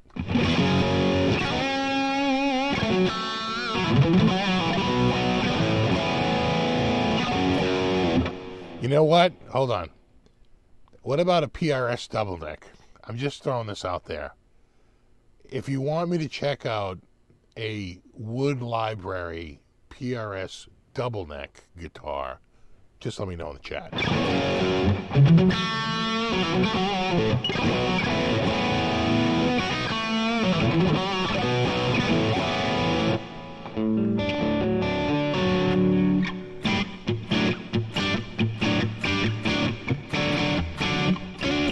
I'm just asking for a friend, exactly. Exactly. How many of you would like me to check out a vintage Dumble amp? Just throwing this out there. Just saying.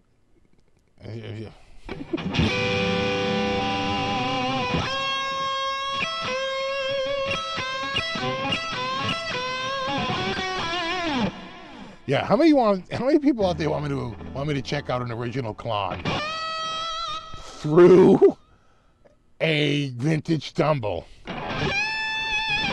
with a double neck PRS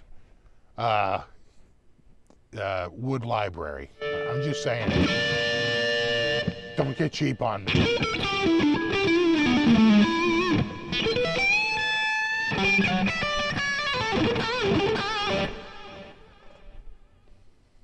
Okay, how many people want Henning to fly me to his stupid gear island for all expenses paid? That son of a bitch didn't invite me. Exactly, with an original, and I get an original 59 burst with a nice flame top. Don't get cheap on me.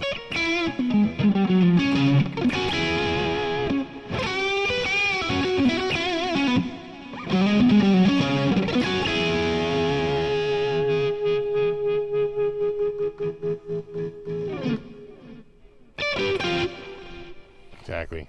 That island will never be fun without me there. Never forget that.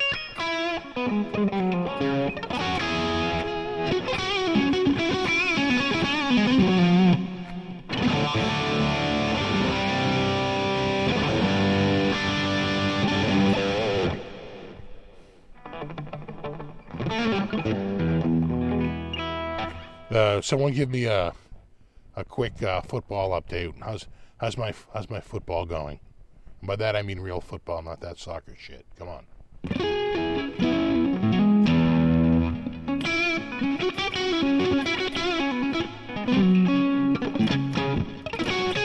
Yeah, the Island of Misfits, exactly. Oh, really? Oh, wow, Philly's doing great, huh? Already up 14-0, huh? Wow. I thought Giants looked really good last week. You know, let's see if the Giants can pull back, because I thought can pull a little closer, because I thought the Giants were just, I don't know, they just look good.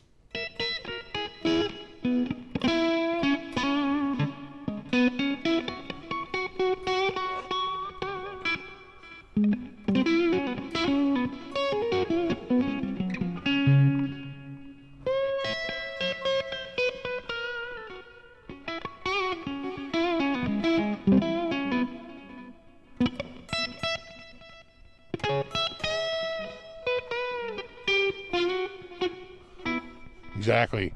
A 59 Les Paul into an original vintage Dumble. Of course, through my AXFX3. With my Klon in front of it. But it's going to take a big commitment by you.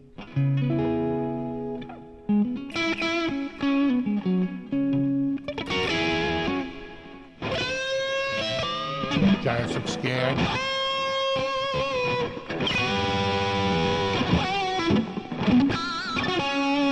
Like when OJ looks scared, I could see OJ. And he looks scared. And Baba Booey to you all. Al Michaels. Peter, that was a total farcical call.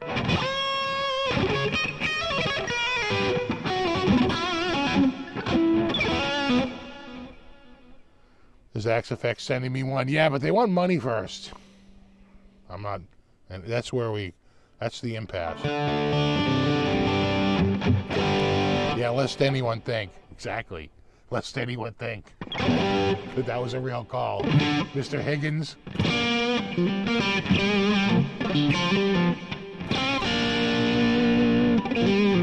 Of course, Jennings is going along with it because he's a pro, but Michaels, his radar picked right up on it. He's like, please.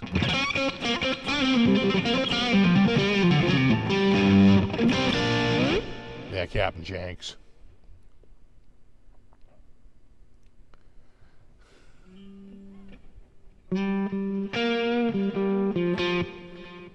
These are EMG pickups. The correct answer is EMG. SA 89. SA means friend in Spanish. Don't tell me you don't learn anything from this channel.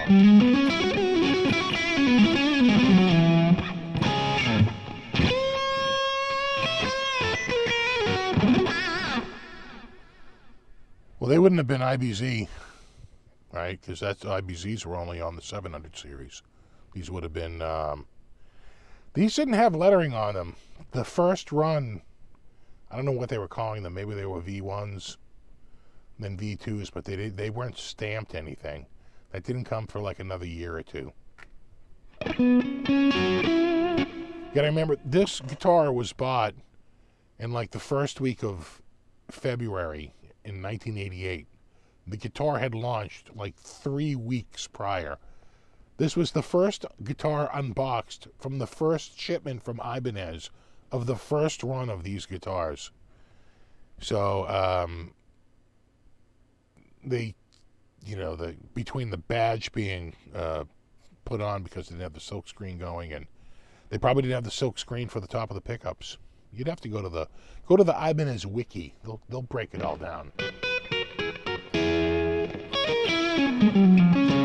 Why don't I get a Fractal FM9?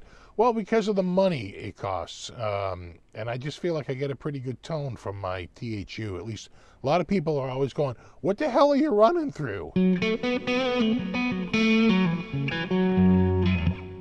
So I don't really feel the need to drop that cash.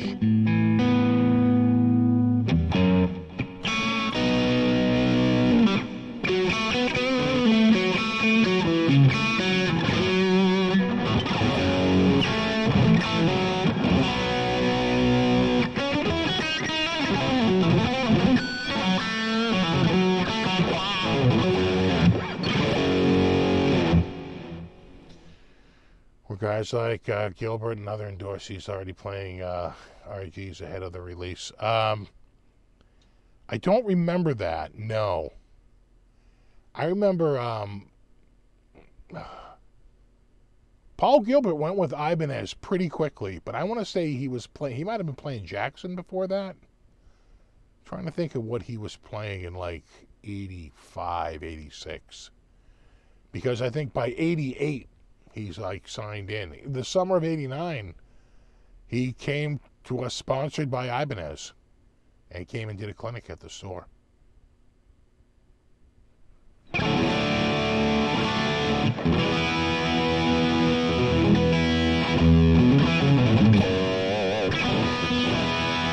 God, it's already almost 2 minutes to 9. I can't believe it.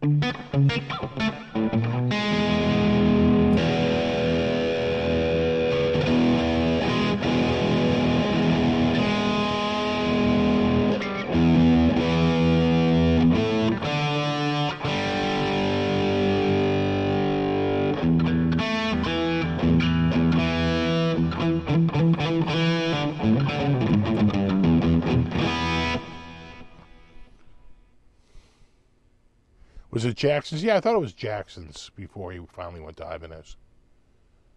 I felt like it was Jackson when he was in, was he in Cacophony? I think he was. Right, with Marty Friedman? Was that? That was Gilbert, right, and Friedman? Pretty sure.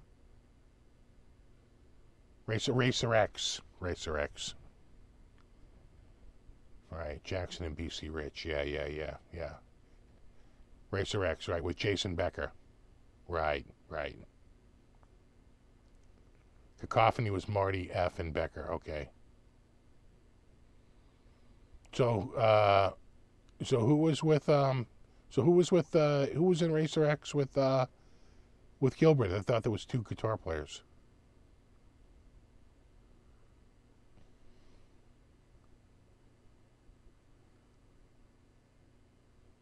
Bruce Boulay. Yeah. Bruce Boulay. Yeah. Oh, it's all coming back. Yeah. Now I remember when he went to Ibanez. It made a lot of sense. They went crazy on endorsees, and man, it really paid off for them. It really, really did. You know. All right, dudes, it's 9:01. I gotta go. Let the family out of lockdown. Call it a night. You rock. No, you rock. I have at least one video coming out this week, a new Donner guitar. Maybe two if I can get the Flamma video done. Have that come out this week too. If not, it'll be the Monday after that. But I'm hoping this week just to get it done, get it over with. The problem is unlike a guitar, which you can shoot pretty quickly. You got to go through a device like that and cover a lot. It's a lot longer video shoot. So we'll get there. All right, no, you rock. I will see you dudes at the very least in a week. And there you have it. There you go. Have a great week. I'll see you in a week. Until then, rock on. And of course, brofist to my mod squad. #mod squad. Can't forget my mod squad. All right, dudes. We're out. We outie. We 5,000 G. That's still the cool thing? 5,000? There we go. I'm 5,000 G. All right. Later.